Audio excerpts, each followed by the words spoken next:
Muling nabawasan ang posibleng aasahan ng grupo ng Gilas Pilipinas sa Asian Games nang umunoy makiusap si Jordan Heading na lumiban ulit sa Hanay kasama si Jason Perkins, bunga ng personal na commitment at injuries. Naniniwala naman si Chris Newsome na magiging maigting ang paghahangad ng China na tanggalan ng titulo ang Gilas Pilipinas katulad ng ibang bansa na target din ng pambansang koponan. Tutukan po natin ang lahat ng yan, pero bago yan, pakisubscribe, like and share na lang muna para pareho tayong updated. Tumanggi na umano si Jordan Heading habang nanatili si Brandon Ganuelas-Rosser sa Gilas Pilipinas. Kasabay niyan, hindi rin umano pwede si Jason Perkins. Matatandaang naibilang sa Hanay player para may depensa ng pambansang koponan ang titulo nito sa Asian Games. Subalit base kay Coach Jolas at Paulo Bugia, malabo na sila sa Hanay. Yan ang laman ng magkasunod na pahayag ni Coach Jolas at Paulo Bugia sa report ni Jerry Ramos sa Spain. Tumanggi na si Jordan dahil manganganak ang kanyang asawa sa loob ng 2 linggo. Si BGR or si Brandon Ganuelas-Rosser lang ang pumayag. Si Jason Perkins naman may iniindang injury sa paa nitong huli naming 2 laro. Nilimitahan nito yung kanyang galaw at naapektuhan ang kanyang playing time. Halata naman yan sa huling 2 laro namin Pinayuhan siya ng management na gamitan ng break para magpahinga at magpagaling. So magkaiba yung dahilan ni Jordan Heading at Jason Perkins mga ka-playoffs. Pero pareho silang may valid reason kung bakit hindi sila makakasama sa paghahanda ng Gilas para sa Asian Games. Medyo masakit, diba? Para kay Jordan Heading, malaking personal na bagay ang nalalapit na pagsilang ng kanyang anak, diba? Habang si Perkins naman, kailangan unahin yung pagpapagaling sa foot injury.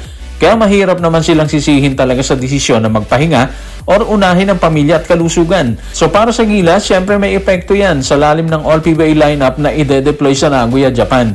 Lalo na si Heading, kilala siya sa perimeter shooting. At si Perkins na maaaring magbigay sana ng physicality at size. Pero may magandang senyales sa sinabi ni Coach Jolas mananatili si Brandon Ganuelas-Rosser. Siya yung pumayag. Ibig sabihin yan, may mga player pa rin talaga na handang tumugon kapag tinawag para sa national team.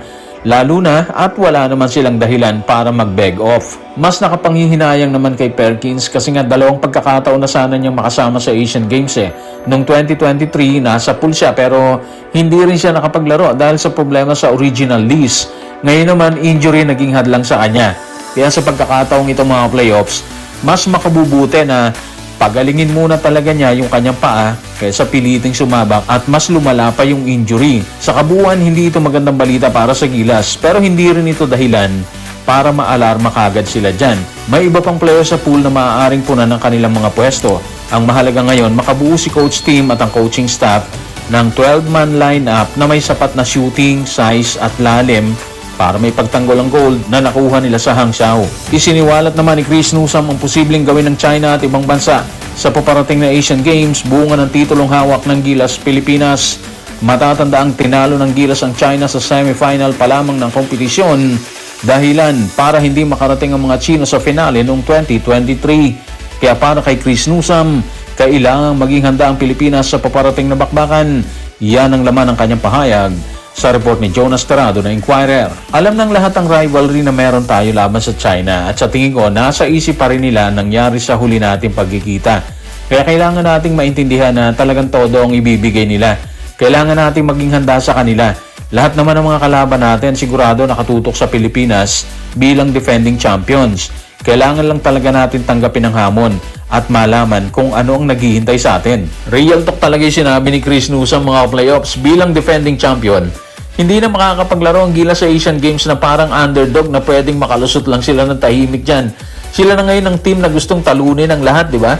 At kung China ang unang malaking hamon sa group stage, mas lalo itong magiging mainit dahil hindi pa nakakalimutan ng Chinese side ang pagkatalo nila sa semis noong 2023. May basihan din na sinabi ni Chris na nasa isip ng China nangyari nun, di ba? Hindi ordinaryong panalo nakuha ng Gilas sa Hangzhou. Mismong host China ang tinalo sa semis matapos ang malaking comeback. Kaya natural lang na may dagdag na motivation sila yung China kapag nagharap ulit sila ng Gilas Pilipinas. Kaya tama ang babala ni Chris Newsome mga ka-playoffs, kailangan handa ang Gilas sa unang bugso ng China at hindi pwedeng mabigla sa intensity ng kanilang laro. Sa ngayon mga ka-playoffs, may mga bagong pangalan na kailangan mabilis na mag-adjust sa sistema ni Coach Tim Cone. Kaya malaking tanong kung gaano kabilis mabubuo yung chemistry nila dito.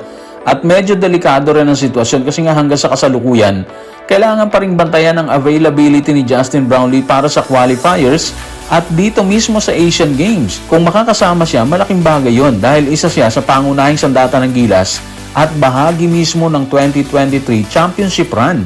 Pero kung hindi siya available, kailangan talagang magkaroon ng ibang players na handang umako ng scoring at leadership. Kaya tama ang mensahe ni Chris Newsome, accept the challenge at hindi na pwedeng umasa sa sorpresa ang Gilas dahil sila na mismo ang target. At sa isang torneo na may ibang roster, may China sa grupo at may uncertainty pa sa ilang pangunahing players, kailangan maging handa sila sa bawat laro mula sa umpisa.